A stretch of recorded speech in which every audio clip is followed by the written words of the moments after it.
બસ ગામે આપણે અહીંયા જઈશું. બસ તમે માતા બહુ બોલી હતી. હા એનો છોકરો આવ્યો. બોલી હતી હોય બોલી હતી અને એને જ કરાવી અમારા દાદીએ કરાવી મારા છોકરા અમે કીધું હતું ને કે તમારા છોકરાનું હાર છકડા થાય છે તમારું બધું સારું જેવું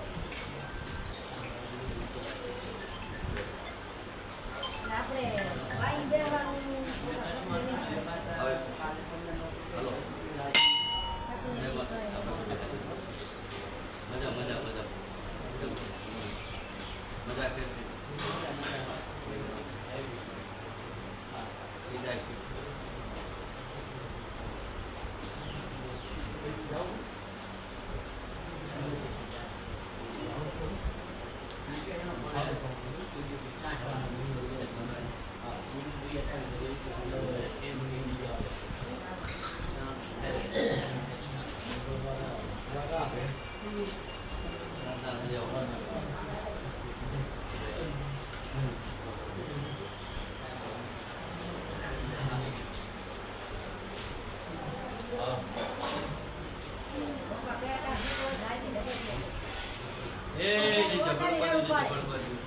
માતાજીની બહુ હે માતાજીની બહુ